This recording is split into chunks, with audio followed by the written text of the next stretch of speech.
আসসালামু আলাইকুম WhatsApp hello everyone this is Mahbub Hriday. আশা করি আপনারা সবাই ভালো আছেন। আমি আল্লাহর রহমতে যথেষ্ট ভালো আছি। তো রাত এখন ২টা আর যাব হচ্ছে নাজিরা বাজার। আপনারা থাম্বনেইলেই বুঝে গেছেন যে কোথায় যাব। তো নাজিরা বাজার যাচ্ছে এই শীতের ভিতরে। মনে করেন কীরকম আমরা কাচ্চিখোর হইলে এই রাত ২টা বাজে শীতের ভিতরে বাইক নিয়ে, তাও আবার হচ্ছে বাইক নিয়ে সেই নাজিরা বাজারে যাওয়া। তো আমি একা না, আমার পিছনে আমার ফ্রেন্ড আছে। তো দুজনেই যাওয়ার একটা ছিল। তো যাইতেছিলাম বাইক, যেটা মানে সত্য কথা বলতে কি বুঝছেন, যারা বাইকার তাদের কিন্তু কোনো টাইম টেবল লাগে না। যখন যেদিকে মন চায় বুঝছেন আমরা সেদিকে চলে যাই। তো বলতে হাইওয়েতে চলে আসার খিলকেতে এই রাস্তাটা পাড়ি দিতেছি। তো এই রাস্তা দেখতেছি, রাস্তার পাশে মোটামুটি ভালোই কাজবাজ চলতেছে। তো এই রাস্তা হয়তোবা এইটা আলাদা একটা লেন করার জন্য কাজ করছে। যাই হোক কিসের জন্য জানি না। তো নেট ছিল কুড়িল দিয়ে যাব। কিন্তু এখন ভাবলাম যে কুড়িল ওখানে আপনার যমুনার ওখানে মেট্রো রেলের কাজ চলতেছে। রাত্রেও মোটামুটি একটু জ্যামের মতো থাকে। তো ওই জায়গাটিতে দিয়ে আর না যাওয়ার সম্ভাবনাটাই মানে ভালো। তো কারণ হচ্ছে ওই জায়গাটি আমরা এভয়েড করাটাই ভালো। তো চিন্তা করলাম যে বনানী, মহাখালী এই এদিক দিয়ে যাব। তো ওরে আমি জিজ্ঞেস করতেছিলাম, ওকে বলে তোর যেখান দিয়ে ভালো হয় সেখান থেকে। তো আমি তো মোটামুটি এই এলাকায় মোটামুটি অনেকদিন ছিলাম, চিনি এখানে অলিগলি চিপাচা সবই। তো চাংখারপুলের রাস্তা দিয়ে মোটামুটি আসতেছিলাম। আর একটা জিনিস কি জানেন, তো ওই ভিডিওতে সম্পূর্ণ রাস্তা না দেওয়ার চাইতে যেই জায়গাতে যাবো সেই জায়গা দেওয়াই ভালো আমি মনে করি। তাই বলতে বলতে মনে করেন নাজিরা বাজারের সেই গলি মানে এই আপনার বঙ্গবাজারে যে গলি দিয়ে ঢুকতে হয়, যে গুলিস্তান বঙ্গ মার্কেট যেটা পুরে ছাই হয়ে গেছে, তো ওই গলি দিয়ে নাজিরা বাজার গলিতে চলে আসছি। আর চলে আসার পরে ভাই এখানে এসে যে জিনিস দেখতেছি ভাই এগুলো দেখার জন্য প্রস্তুত না। দেখেন ঘড়িতে এখন আমাদের আসতে প্রায় ২০ মিনিট মতো সময় লাগছে, ২০ মিনিটের। তো দেখেন এখন ২:৩০ বাজে, মানে ঘড়িতে সময় এখন ২:৩০। তো এখন মানুষ গভীর ঘুমে আছে আর এইখানে মনে হচ্ছে কেবল সন্ধ্যা হইতেছে। তো এটা একটা মানে অন্যরকমই না। যাই হোক আমার ফ্রেন্ড বলতেছে যে কোথায় খাবে কোথায় খাবে, ও বলতেছে যে কাছাকাছি। আমি বললাম যে না, কাছাকাছি খাওয়া যাবে না, যেহেতু আসছি একটু ভিতরে যাই দেখি পরিবেশটা কি অবস্থা। তো বলতে প্রায় মাঝামাঝি পর্যায়ে চলে আসছে। এখানে একটা ৪ রাস্তা আছে, চারদিকে ৪টা রাস্তা গিয়েছে। তো এখানে মানে কাচ্চির দোকানের তো অভাব নাই। যেদিকে তাকান কাচ্চি, কাবাব, মানে ভ্যারাইটিস আইটেম। এখানে খাবার আপনারা সবাই জানেন পুরান ঢাকার খাবার-দাবারের নাম ঐতিহ্যই আলাদা। তো এখন ওরে বলছিলাম আমি ভিতরে ঢুকি দিয়ে আশেপাশে ঘুরিয়ে দেখি যে ভিতরে যে প্রথম অবস্থায় খাইয়ে চলে গেলে তো ভালো লাগলো না। তো ভিতরে কি অবস্থা? যত ভিতরে ভাই তত লোকজন আনাগোনা বেশি। মনে করেন এত গভীর রাত মানুষ ঘুমে আর এখানে কেবল মানে লোকজন আনাগোনা কেবল চলতেছে। তার মানে মনে হচ্ছে এখানে কেবল সন্ধ্যা। এটাই দেখতেছিলাম।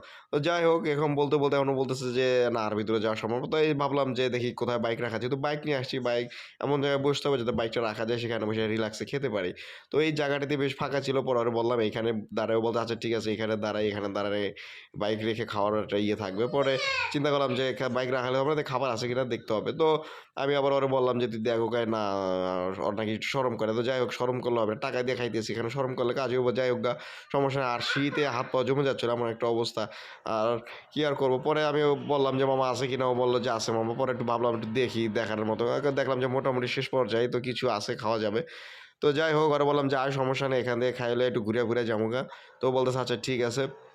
পরে ভিতরে আমি প্রবেশ করতেছি, ওকে নিয়ে ভিতরে প্রবেশ করতে, আর ভিতরে যাওয়ার পর এখানকার পরিবেশটা মোটামুটি বেশ ভালো ছিল, তো খারাপ না। তো দেখতেছি ভিতরে একদম ফাঁকা বললেই চলে, আর টেবিলগুলো জাস্ট মানে সুন্দর, ভালো ছিল, পরিষ্কার ছিল। তো যেহেতু একটা জায়গায় আসবো ২ টাকা বেশি টাকা, কিন্তু পরিবেশটা ভালো হইলে হবে। যাই হোক তারপর এখানে বসতে কিছুক্ষণের ভিতরে খাবার চলে আসছে। তো এই হচ্ছে ফাইনালি নাজির আমাদের বাজারের ঐতিহ্যবাহী সেই মানে কাঙ্ক্ষিত এই দোকানের, যে দোকানে আমরা খাচ্ছিলাম বা যে রেস্টুরেন্টে খাচ্ছিলাম, জাস্ট দেখতে খুব মানে খুব ভালো লাগতেছিল। আমার খুব ভালোই লাগলো যে বোরহানি ছিল, সাথে কাচ্চি ছিল, সালাদ ছিল, আর একটু চাটনি ছিল। পরে এখন না খেলে তার বোঝা আমাদের কাছে চলে আসছে এখন। তো খুব এক্সাইটেড। ঠিক আছে, বাসমতি রাইস। কে আসো, কে ফোন দিছে, কি কয়, কি বলতেছে? আরে হ্যাঁ আমরা কই আইছে জানো?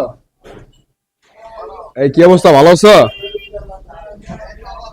এই তো আলহামদুলিল্লাহ ভাইয়া। খাসির মানে আরে Dhaka leg Dhaka piece, just কি বলবো, ঢাকা মানে একদম যাই দিছে আলহামদুলিল্লাহ, বেশ ভালো আইটেমে দিছে।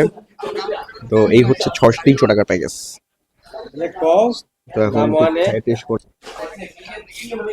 তোর কথা বন্ধ কর, খাইয়ে তারপরে কর।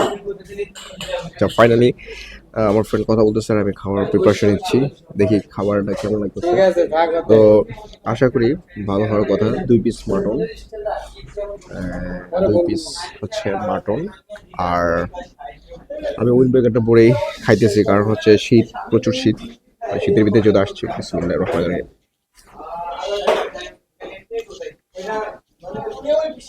রাইসটা খুব ভালো। আলুটা দিয়ে টেস্ট করি। আলু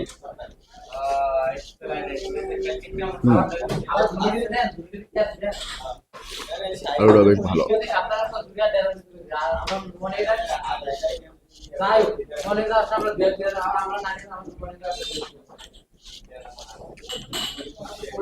মানে কি বলবো, মানে যথেষ্ট ভালো হয়েছে। টেস্ট করি ভাই, আমার কাছে খাবারটা বেশ ভালো লাগছে।